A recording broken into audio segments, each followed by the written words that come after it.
For a number of years, Elaine and the kids and I would gather at Gail and Kevin's house for a service of Holden evening prayer and a blessing of the Baglow's home. We'd go outside in the cold of January 6th, the feast of the Epiphany, and we'd chalk the outside around the door. We do something similar to the doors into the worship space each year at Holy Cross. We note that the year that we're in, and I precariously climb up and down a small ladder to ask God's blessing on the worship space in the new year.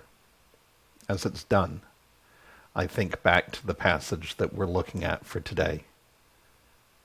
Now hear me clearly. I'm not saying that what we do at a Christian house blessing or the blessing of the worship space is the same as the Passover.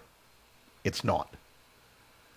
The connection comes from the fact that it's a visible sign to help mark the protection of God that I believe already exists.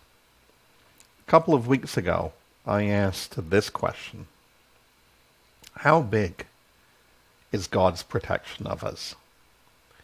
If you haven't had a chance to think about that question, take a moment now. If you have, take a moment to recall what your answer was. Now, I don't believe for a moment that God needed what was described in verse 7.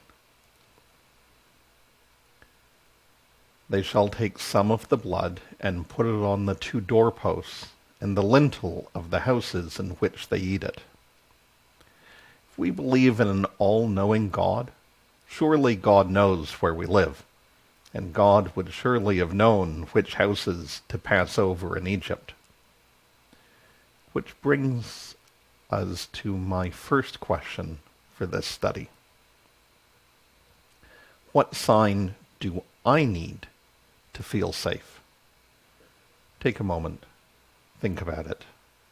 Pause the video if you wish and think about the physical things that need to be done, or the signs that need to be put up, or the clothes that you need to wear in order to feel safe. What sign do I need to feel safe?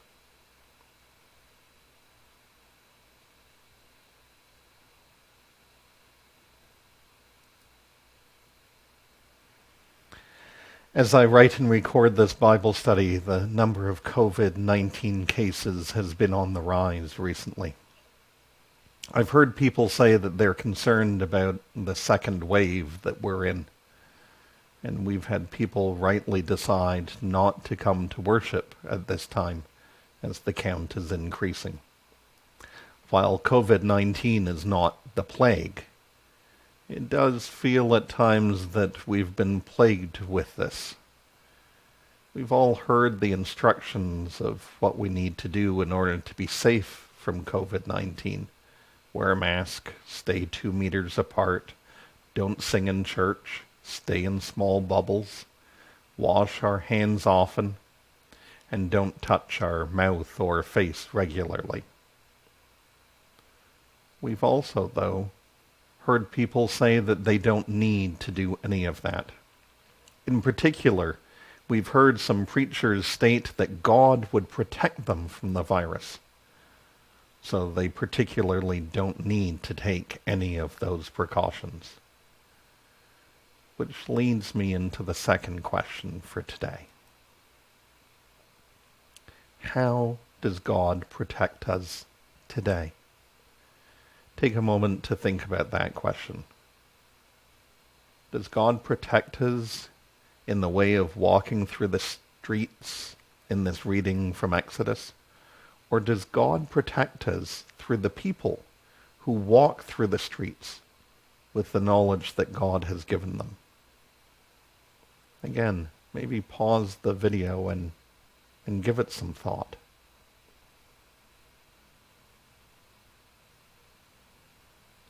If you didn't stop the video and think of responses to the questions, I encourage you to take some time now to answer the questions.